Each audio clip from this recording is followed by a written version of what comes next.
The morning sun cast golden rays across the tarmac at RAF Nordhold as Princess Diana stepped out of the official car, her navy blue coat dress catching the gentle breeze.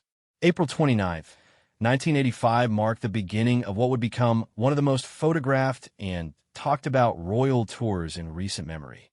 Beside her, Prince Charles adjusted his tie with the practiced ease of someone who had performed this ritual countless times before, though today carried a different energy than their previous engagements. The Italian tour had been planned for months, with every detail scrutinized by palace officials, security personnel, and diplomatic staff from both Britain and Italy. The princess had grown more confident in her fashion choices over the 4 years since her wedding, developing a style that balanced her natural elegance with the practical demands of royal life. She had discovered that remembering small details about the individual she encountered made conversations more meaningful and helped put people at ease during formal occasions. Diana's Italian was limited, but she had practiced several key phrases with her language tutor, wanting to make a good impression on their hosts. Diana's genuine interest in people's stories had become one of her most remarked-upon qualities, and it was on full display during this informal gathering. Charles, meanwhile, engaged in more formal discussions with embassy staff about trade relations and cultural exchanges between Britain and Italy.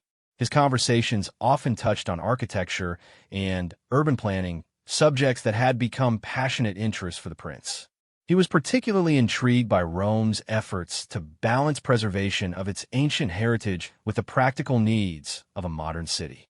The evening's main event was a state dinner hosted by Italian President Sandro Pertini at the Quirinal Palace. As Diana and Charles were escorted through the palace's corridors, they passed beneath frescoed ceilings and between marble columns that had witnessed centuries of Italian history. President Pertini, known for his warmth and humor, immediately put both royals at ease during the pre-dinner reception. The 78-year-old president had a reputation for being one of Europe's most beloved leaders, and his genuine enthusiasm for his British guests was evident from the moment they met. During dinner, Diana found herself seated between President Pertini and the Italian foreign minister, a placement that allowed her to engage in substantive conversations about Italy's culture and international relations. She had prepared for these discussions by reading extensively about Italian politics and society, understanding that her role went beyond simply looking elegant in photographs. The conversation flowed easily, with President Pertini sharing stories about Italy's recovery and development in the decades following World War II. Diana listened attentively, asking thoughtful questions that demonstrated her growing understanding of international affairs. Her genuine curiosity about the world beyond Britain had become increasingly evident in her public engagements. Charles, seated across the table, engaged in detailed discussions about environmental conservation with Italian officials who shared his concerns about protecting Europe's natural heritage. The prince had long been ahead of his time in recognizing environmental challenges, and he found kindred spirits among Italian leaders who were grappling with similar issues in their own country. The dinner menu featured classic Italian cuisine prepared by the palace's renowned chefs, with each course paired with carefully selected Italian wines. Diana, though not a heavy drinker, appreciated the artistry involved in both the food preparation and presentation.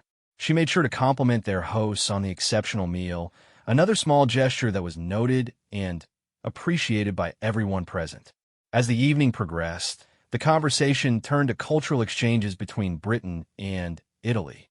Both countries had rich artistic traditions, and there was discussion about potential collaborations in museums, universities, and cultural institutions. Diana expressed particular interest in programs that might benefit young people, already showing signs of the focus on youth and education that would characterize much of her later charitable work. The formal toast that concluded the dinner provided an opportunity for both President Pertini and Prince Charles to speak about the friendship between their nations. Charles's speech, delivered in English with a few carefully practiced Italian phrases, emphasized the shared values and common goals that united Britain and Italy within the broader European community. President Pertini's response was characteristically warm and personal, praising both Charles and Diana for their genuine interest in Italian culture and their obvious dedication to their royal duties. He made particular note of Diana's natural ability to connect with people, a quality that had not gone unnoticed during their brief interactions throughout the evening. As the evening concluded, Diana and Charles were escorted back to their hotel through Rome's historic streets. The city looked magical in the evening light, with ancient monuments illuminated against the darkening sky. Diana gazed out of the car window, taking in the beauty of the eternal city and reflecting on the warmth of their reception. Back at their hotel, both royals reviewed the next day's schedule with their private secretaries. The tour was just beginning, and the following days would take them to some of Italy's most beautiful and historically significant locations. Diana felt a mixture of excitement and responsibility as she considered the opportunities and challenges that lay ahead. The press coverage of their first day had been overwhelmingly positive, with photographers capturing numerous moments that perfectly illustrated the couple's growing confidence in their international role. Diana's fashion choices had been praised, but more importantly, her genuine engagement with the people they met had been noted by observers from both countries. Charles felt satisfied with the day's diplomatic progress, knowing that their visit was already strengthening the bonds between Britain and Italy in meaningful ways.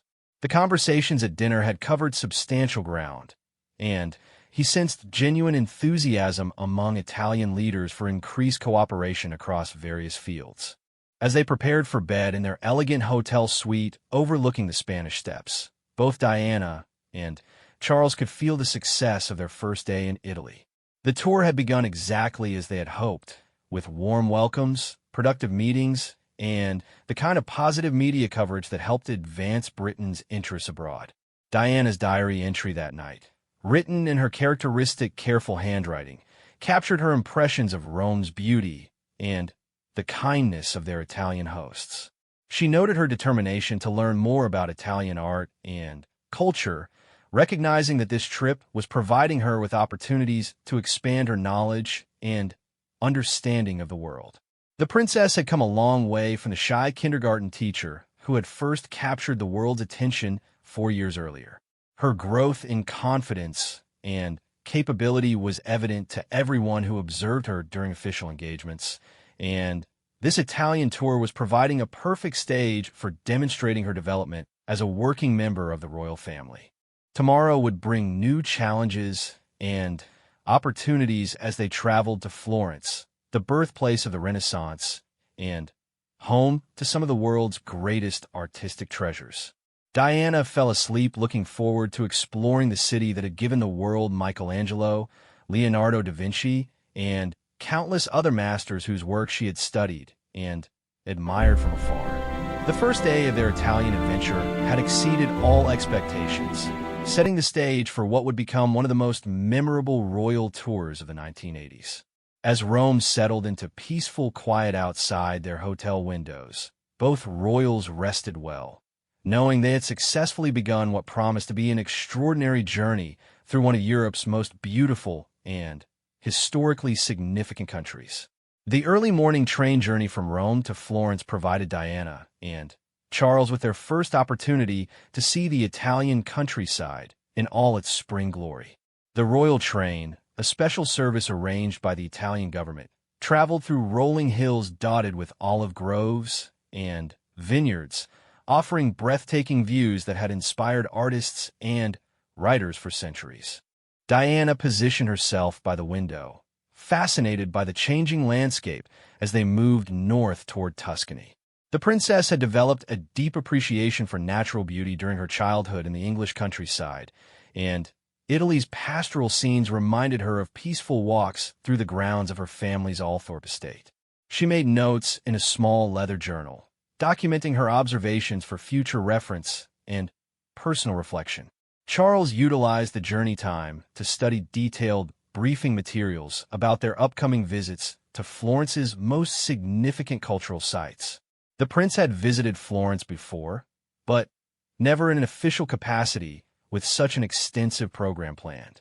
He was particularly looking forward to their scheduled visit to the Uffizi Gallery, where they would view some of the world's most important Renaissance masterpieces. The train's arrival at Florence's Santa Maria Novella station created considerable excitement among the hundreds of people who had gathered to welcome the royal visitors. Italian flags fluttered alongside Union Jacks, creating a colorful display of international friendship.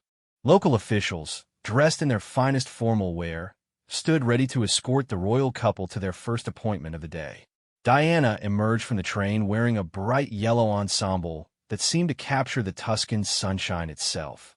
Her outfit had been selected specifically for this leg of the tour, with colors that would photograph beautifully against Florence's historic architecture while reflecting the warmth and vibrancy of Italian culture. The choice proved inspired, as photographers captured dozens of stunning images that would grace magazine covers around the world. Their first official engagement was a visit to the Palazzo Pitti, the massive Renaissance palace that had served as the home of Tuscan rulers for centuries. The palace's Palatine Gallery housed one of Europe's finest collections of Renaissance and Baroque art, providing the perfect introduction to Florence's artistic heritage. As they walked through the gallery's magnificent rooms, Diana demonstrated a growing knowledge of art history that impressed their Italian hosts.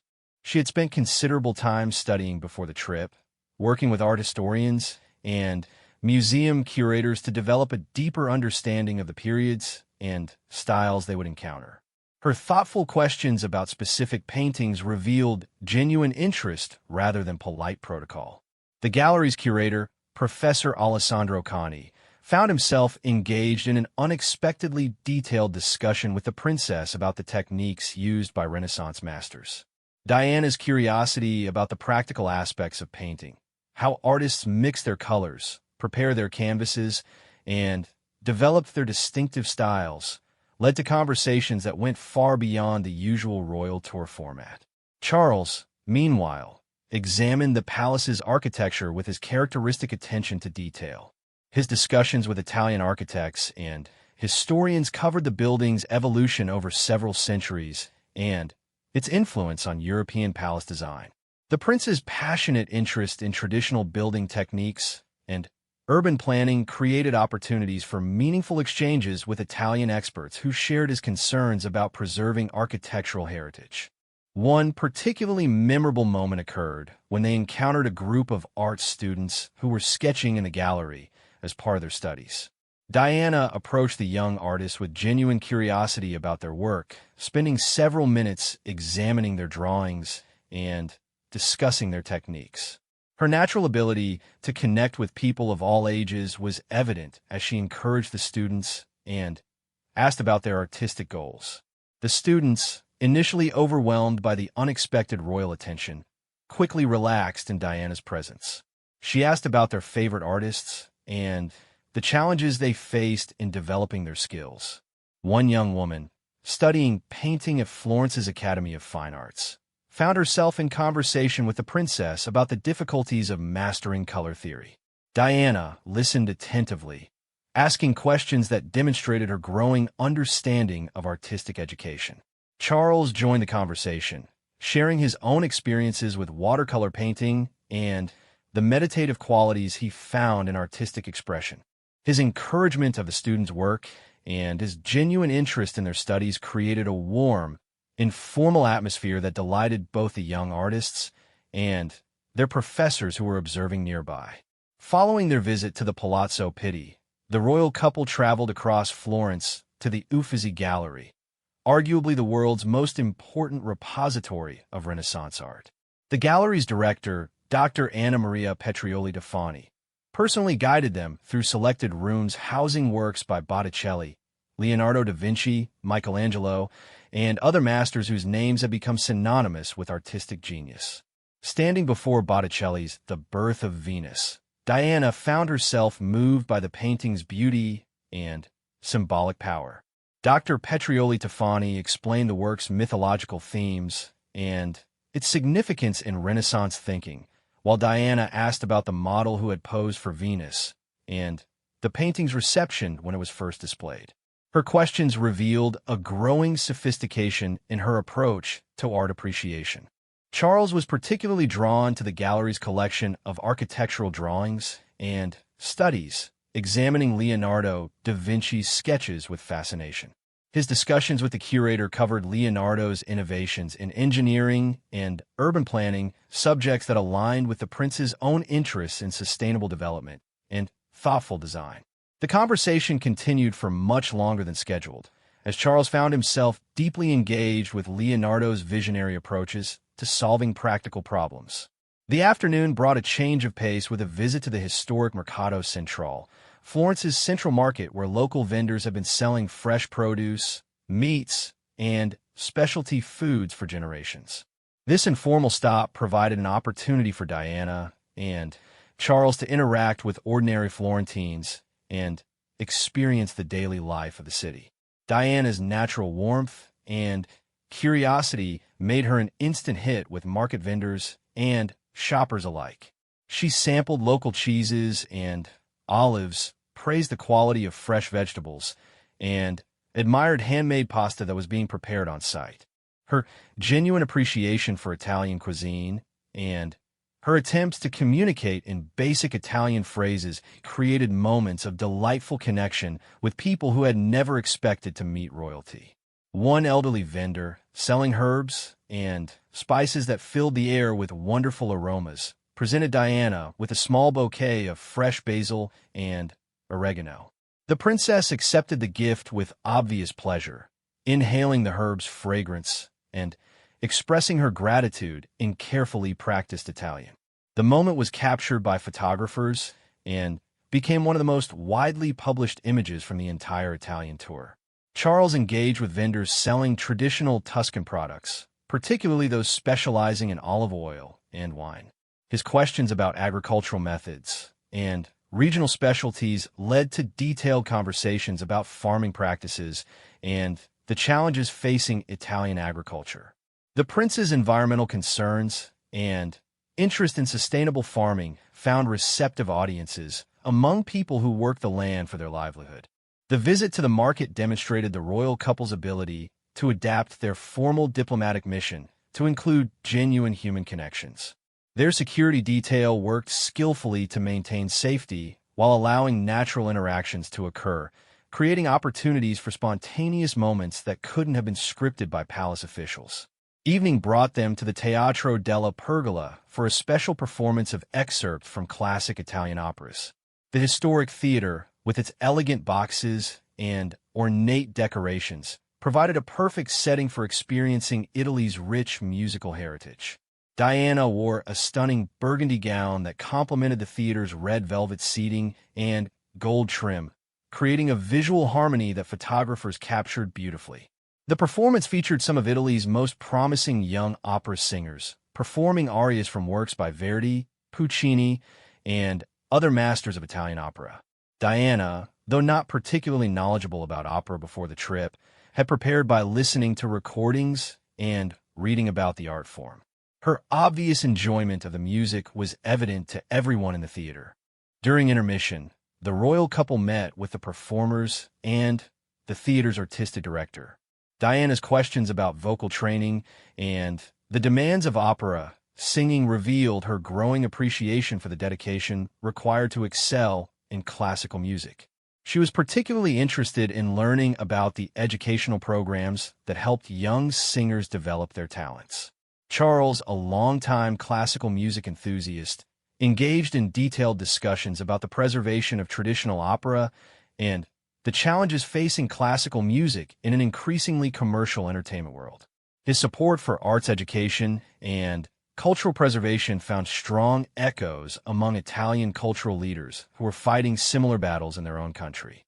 The evening concluded with a private dinner at Villa San Martino, a beautiful Renaissance villa in the hills outside Florence. The intimate setting, with views overlooking the city's twinkling lights, provided a perfect opportunity for deeper conversations with Italian cultural and political leaders. The villa's gardens, illuminated by soft lighting, created a magical atmosphere as guests moved between the house and outdoor terraces. Diana found herself in conversation with Italian women leaders who were working to advance opportunities for women in business and politics. These discussions revealed her growing interest in social issues that would later become central to her charitable work. The dinner conversation ranged across topics from art conservation to economic development, with both Diana and Charles contributing insights from their British perspective while learning about Italian approaches to similar challenges. The informal atmosphere encouraged genuine exchanges of ideas rather than the carefully scripted conversations that often characterized formal diplomatic events. As they returned to their hotel late that evening, both royals reflected on a day that had exceeded their expectations in every way. Florence had revealed its treasures generously, and the warmth of their reception had created memories that would last far beyond the official tour reports and newspaper coverage. Diana's appreciation for Italian art and culture had deepened considerably during their Florence visit. Her journal entries that night captured detailed impressions of the paintings they had seen and the conversations they had shared with artists and cultural leaders. She expressed particular gratitude for the opportunities to learn from experts who were passionate about their work. The success of their Florence visit demonstrated the royal couple's growing effectiveness as cultural ambassadors for Britain. Their genuine interest in Italian achievements and their respectful approach to learning about different traditions had created positive impressions that would benefit British-Italian relations for years to come. Tomorrow would bring new adventures as they traveled to Venice, the unique city built on water that had served as a bridge between Europe and the East for centuries. Both Diana and Charles looked forward to exploring Venice's distinctive architecture and learning about its remarkable history as a center of trade and cultural exchange. The second day of their Italian tour had proven even more successful than the first, building momentum for the remainder of their visit while demonstrating their growing confidence and capability in representing Britain abroad. Florence had provided the perfect setting for showcasing their evolving partnership as working royals committed to advancing understanding between nations through personal diplomacy and cultural appreciation. The journey to Venice began before dawn, with the royal party boarding a special train that would carry them through some of Italy's most spectacular scenery. As they traveled northeast through the Po Valley, Diana watched the landscape transform from Tuscan hills to the flat, fertile plains that had fed northern Italy for centuries. The early morning light cast everything in soft pastels that seemed almost too beautiful to be real. Charles used the travel time to review extensive briefing materials about Venice's unique position in European history and its current challenges with preservation and tourism. The prince had long been concerned about the delicate balance between maintaining historical sites for public enjoyment while protecting them from the damage that could result from too many visitors. Venice represented perhaps the ultimate example of this dilemma. Their arrival at Venice's Santa Lucia station created an immediate sense of magic and wonder. Stepping directly from the train onto a platform beside the Grand Canal, Diana experienced her first glimpse of the city that had inspired countless writers, artists, and dreamers. The sight of gondolas gliding past ancient palaces built directly on the water seemed like something from a fairy tale. A ceremonial water taxi, decorated with flowers and Italian flags, waited to transport them through the city's famous canals to their first appointment. Diana had never experienced anything quite like traveling through a city by boat, and her delight was obvious to everyone watching as they glided past centuries-old buildings that rose directly from the water's edge. The Grand Canal provided a breathtaking introduction to Venetian architecture, with palaces representing every period of the city's thousand-year history lining the waterway. Diana asked countless questions about the buildings they passed, eager to understand how a city could have been constructed on such an unlikely foundation and how it had survived for so many centuries. Their first official engagement was a visit to the Doge's palace, the magnificent seat of power from which Venetian rulers had governed their maritime empire for nearly 8 centuries.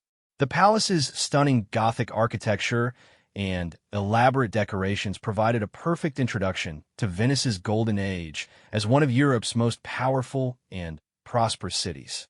In the palace's hall of the Great Council, they stood beneath Tintoretto's massive painting paradise, one of the largest oil paintings in the world. The sheer scale and ambition of the work impressed both royals, who spent considerable time studying the intricate details and discussing the artistic techniques with their guide, Dr. Giandomenico Romanelli, the palace's chief curator.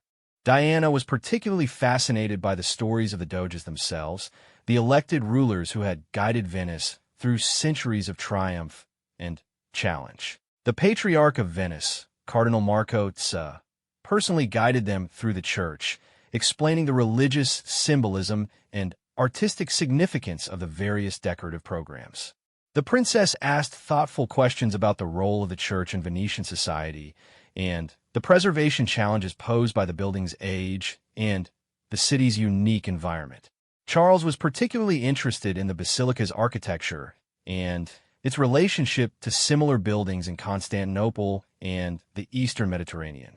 His discussions with Cardinal Tsa and architectural historians covered the influence of trade relationships on artistic development and the ways in which Venice had served as a conduit for ideas and styles moving between East and West.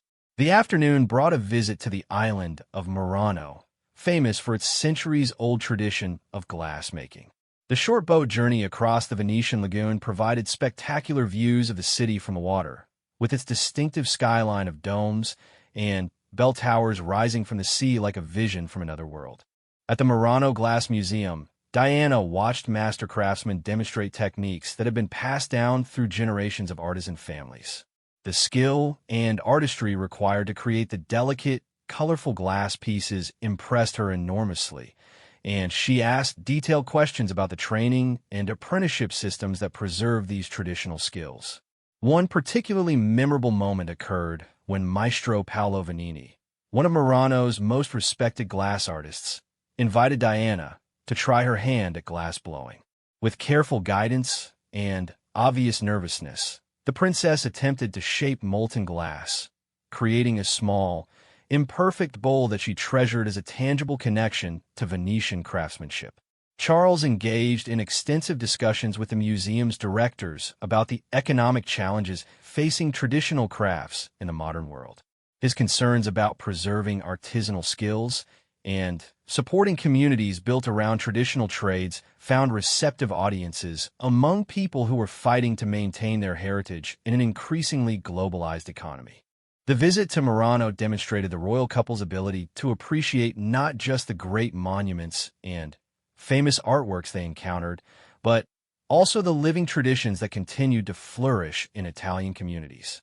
Their genuine interest in traditional crafts and their respect for the people who preserve these skills created lasting impressions among their Italian hosts. Returning to Venice proper, they visited the Peggy Guggenheim collection, housed in an elegant palazzo on the Grand Canal that had been transformed into one of Europe's premier museums of modern art. The collection provided a striking contrast to the medieval and Renaissance art they had seen in Rome and Florence, demonstrating Italy's continuing vitality as a center of artistic innovation. Diana found herself particularly drawn to works by Italian futurists and contemporary artists who were challenging traditional artistic boundaries. Her conversations with the museum's curator revealed a developing appreciation for experimental art and a willingness to engage with unfamiliar artistic concepts. The princess asked about the role of patronage in supporting contemporary artists and the challenges facing young Italian artists in the 1980s. The evening's main event was a private concert at the historic Teatro La Fenice, one of Europe's most beautiful and acoustically perfect opera houses. The theater, with its ornate boxes and elaborate decorations, provided an intimate setting for experiencing classical music at its finest. The program featured Vivaldi's Four Seasons, performed by some of Venice's most accomplished musicians. Diana had prepared for the concert by studying Vivaldi's life and his connection to Venice, learning about his work at the Ospedale della Pietà, where he had taught music to orphan girls and composed some of his most famous pieces. The performance transported both royals, with the music's evocation of seasonal changes providing a perfect soundtrack to their own journey through Italy's varied landscapes and cultural regions. Diana's obvious enjoyment of the music was noted by everyone in the small audience, and her enthusiastic applause between movements demonstrated her growing appreciation for classical music. During intermission, they met with the performers and the theater's artistic director, discussing the challenges of maintaining a world-class opera house in a city where every building faced unique preservation challenges.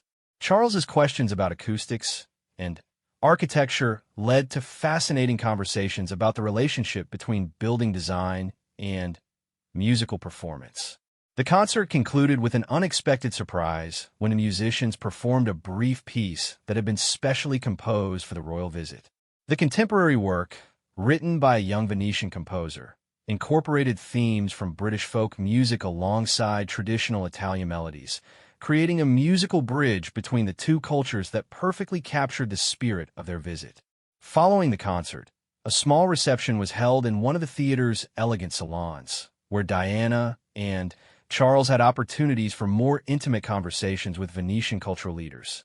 The princess found herself particularly engaged in discussions about music education and the programs that helped young people develop their artistic talents. These conversations revealed Diana's growing interest in educational issues that would later become central to her charitable work.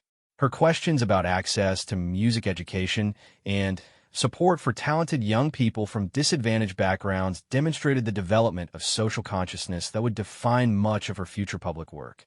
The day concluded with a romantic gondola ride through Venice's smaller canals, away from the main tourist routes and the constant attention of photographers. The private journey allowed both royals to experience the intimate, magical side of Venice that had captivated visitors for centuries. Gliding silently through narrow waterways between ancient buildings, they could hear the gentle lapping of water against stone foundations and the distant sounds of evening life in one of the world's most unique cities. Diana was particularly moved by the experience, writing later in her journal about the sense of floating through history and the otherworldly beauty of Venice at twilight. Their gondolier, Giuseppe Martinoni, had been chosen for his discretion and his extensive knowledge of Venetian history. As they traveled, he pointed out architectural details and shared stories about the families who had lived in the palaces they passed. His tales of Venice's golden age and its continuing evolution provided a perfect conclusion to their day of cultural exploration. The evening light reflecting off the water and the ancient buildings created photography opportunities that would have been spectacular, but the private nature of their gondola journey meant that these moments remained personal memories rather than public images. This balance between public engagement and private experience had become an important aspect of their approach to royal tours. Returning to their hotel as Venice settled into peaceful evening quiet, both Diana and Charles reflected on a day that had provided some of the most memorable experiences of their Italian journey. Venice had revealed its secrets generously, and their hosts had shared their passion for preserving and celebrating one of the world's most remarkable cities. Diana's fascination with Venetian glass making had opened her eyes to the importance of traditional crafts and the people who preserved ancient skills in a modern world. Her journal entries that night included detailed descriptions of the techniques she had observed and thoughts about the dedication required to maintain such exacting standards. The princess had also been deeply moved by the music they had heard at La Fenice. Her growing appreciation for classical music and her interest in music education would influence many of her future charitable commitments, as she recognized the power of artistic expression to enrich lives and bring communities together. Charles's architectural interest had found perfect expression in Venice's unique urban environment. His discussions with preservation experts had reinforced his own environmental concerns and his belief in the importance of maintaining historical buildings and traditional communities in the face of modern development pressures. Tomorrow would bring the final day of their Italian tour, with visits to Milan and a farewell ceremony that would conclude one of the most successful royal overseas visits in recent memory. Both royals looked forward to their final Italian experiences while beginning to process the profound impact that their journey through Italy had already made on their understanding of art, culture, and international friendship. The final day of the Italian tour began with an early morning flight from Venice to Milan, Italy's economic powerhouse and fashion capital. As their aircraft descended toward Malpensa Airport, Diana could see the industrial landscape of Lombardy spread out below, presenting a striking contrast to the romantic waterways of Venice and the ancient monuments of Rome and Florence. Milan represented a different face of Italy than what they had experienced in previous days. This was modern Italy in all its dynamic energy, a city where medieval cathedrals stood alongside cutting-edge fashion houses and where centuries-old traditions coexisted with ambitious plans for the future. The princess had been particularly looking forward to this portion of their visit, knowing that Milan's reputation as a fashion center would inevitably focus attention on her own style choices.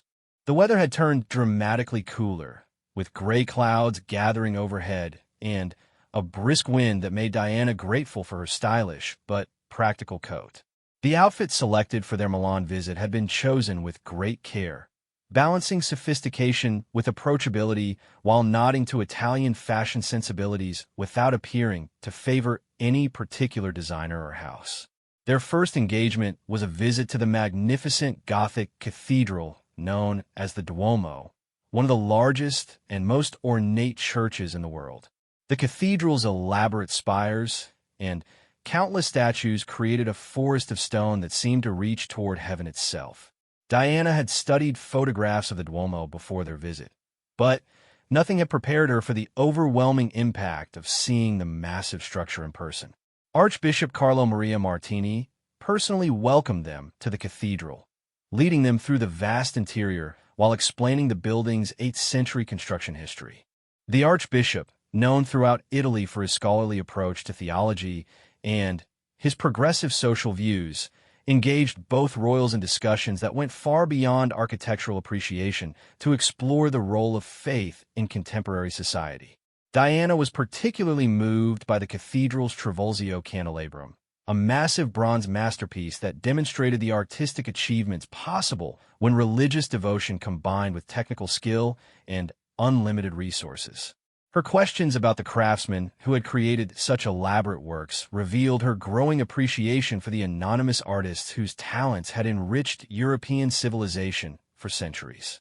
Charles found himself fascinated by the cathedral's innovative engineering solutions, particularly the flying buttresses and structural systems that allowed such a massive building to achieve its soaring heights.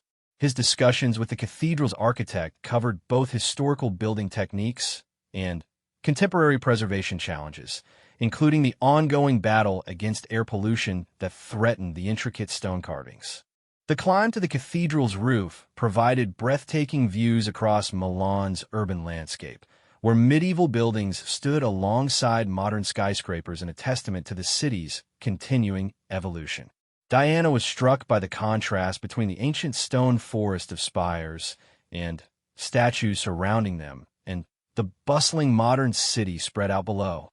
From their elevated position, they could see the famous La Scala Opera House, where they would attend a special performance that evening. The sight of the historic theater from above provided perspective on Milan's dual nature as both a repository of cultural treasures and a thriving contemporary metropolis. Their next stop was the renowned La Scala Opera House, where they received a private tour of one of the world's most prestigious musical venues.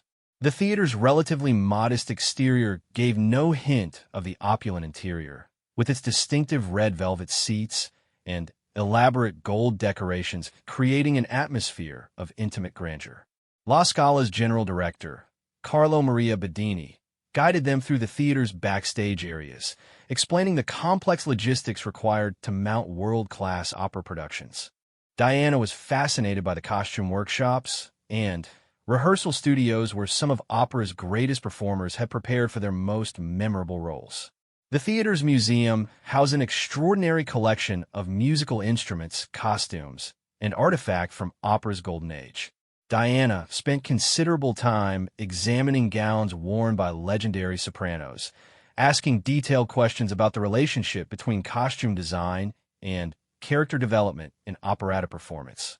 Charles engaged in extensive discussions about acoustics and theater design, learning about the innovations that made La Scala one of the world's most acoustically perfect venues.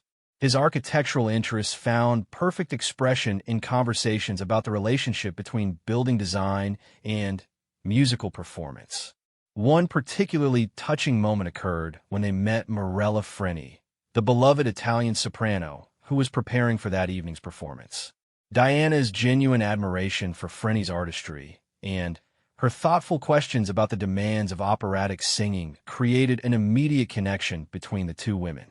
Freni shared stories about her career and the evolution of opera as an art form, while Diana asked about the training required to develop and maintain the vocal skills needed for professional singing.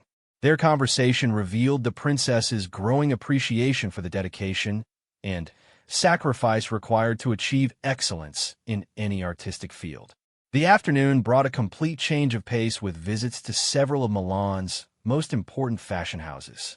This portion of the tour had been carefully planned to showcase Italian fashion industry achievements while avoiding any appearance of commercial endorsement or favoritism among competing designers. Their first stop was at the headquarters of one of Italy's most established fashion houses, where they met with designers, pattern makers, and seamstresses who represented different aspects of the creative process. Diana's genuine interest in the technical aspects of garment construction impressed the craftspeople, who were accustomed to celebrities who focused only on finished products rather than the skills required to create them. The design studios provided fascinating insights into the creative process, with sketches, fabric samples, and prototype garments illustrating the journey from initial concept to finished collection. Diana asked detailed questions about fabric selection, color theory, and the practical considerations that influence design decisions. Charles, though less immediately interested in fashion than his wife, engaged with the business aspects of the industry and its economic importance to Milan and Italy as a whole. His discussions with company executives covered employment, exports, and the challenges facing traditional Italian industries in an increasingly competitive global marketplace. At the workshops where garments were actually constructed, Diana demonstrated her appreciation for skilled handwork by spending considerable time with seamstresses and tailors who created the intricate details that distinguished haute couture from mass-produced clothing.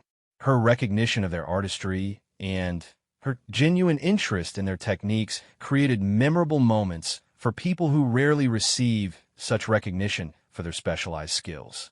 The visit to Milan's fashion district demonstrated the royal couple's ability to appreciate modern Italian achievements alongside the country's historical treasures.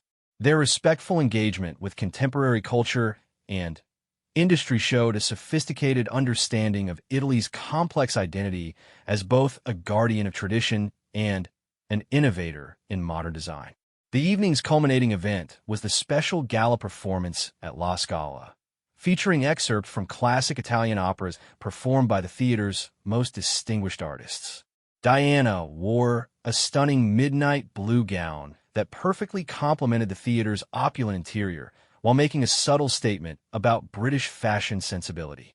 The performance opened with the famous quartet from Rigoletto, performed by four of Italy's most celebrated opera singers. Diana had prepared for the evening by listening to recordings and reading about the dramatic context of each piece, allowing her to appreciate both the musical and theatrical aspects of the performances. Morella Freni's performance of O Mio Bubbino Caro from Gianni Schicchi brought tears to Diana's eyes, demonstrating the emotional power of great singing to transcend language barriers and cultural differences. The princess's visible emotion was noted by everyone in the theater and became one of the most remarked-upon moments of the entire Italian tour. During intermission, Diana and Charles met with the evening's performers in La Scala's elegant royal box foyer. The informal conversations that followed revealed the princess's growing sophistication in discussing musical interpretation and the challenges facing classical music in the contemporary world. The evening concluded with a stirring performance of the Triumphal March from Ida, with the full La Scala chorus and orchestra creating a musical celebration that seemed to capture all the grandeur and emotion of their Italian journey.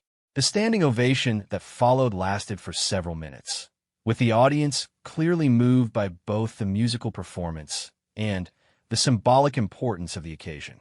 Following the opera, a farewell reception was held at Milan's Villa San Martino, where Italian officials and cultural leaders gathered to conclude the royal visit with appropriate ceremony. The reception provided opportunities for final conversations with the many remarkable people they had met during their 4-day journey through Italy. President Pertini, who had flown from Rome for the farewell ceremony, delivered remarks that perfectly captured the spirit of the visit.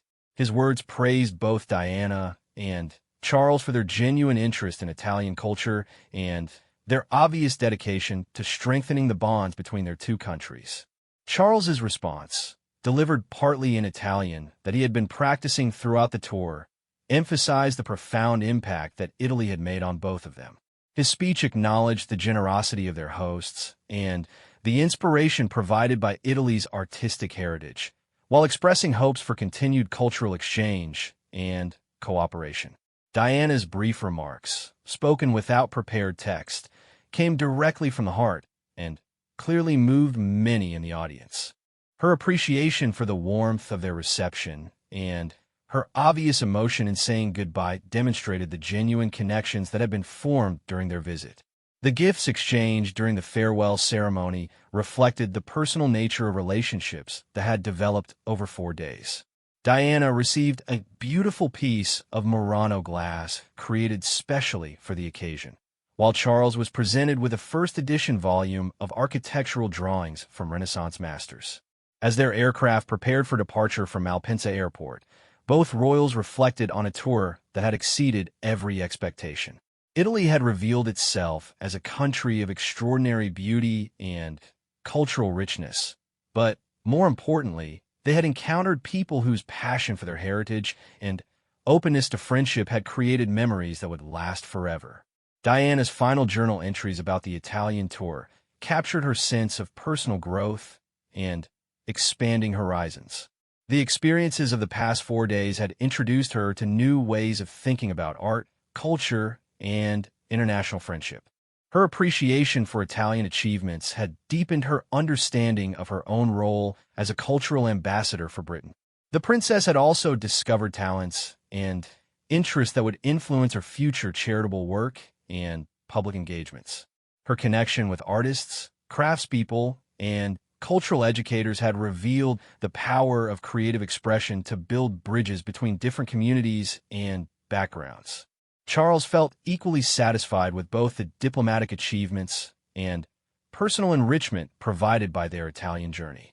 The tour had demonstrated the continuing importance of cultural diplomacy and personal relationships in international affairs, while providing inspiration for his own work in architecture, environmental conservation, and education. The flight back to London provided time for both royals to process their experiences and consider how the insights gained in Italy might influence their future work. They carried with them not just official gifts and ceremonial memories, but genuine appreciation for Italian culture and lasting friendships with remarkable people they had been privileged to meet. Media coverage of the tour had been overwhelmingly positive, with journalists from around the world praising both the substance of their cultural engagements and the obvious warmth of their reception by Italian people from all walks of life. The photographs and stories from their Italian adventure would continue to strengthen British-Italian relations for years to come. As their aircraft touched down at RAF Nordholt, ending their magical journey through Italy, both Diana and Charles knew they were returning home as changed people. Italy had shared its treasures generously, and they had discovered new dimensions of their own capabilities as representatives of Britain and as individuals committed to building understanding between nations through personal diplomacy and cultural appreciation. The Italian tour of 1985 would be remembered as one of the most successful royal visits of the decade, demonstrating the continuing power of monarchy to serve as a bridge between cultures and a force for international friendship in an increasingly complex world.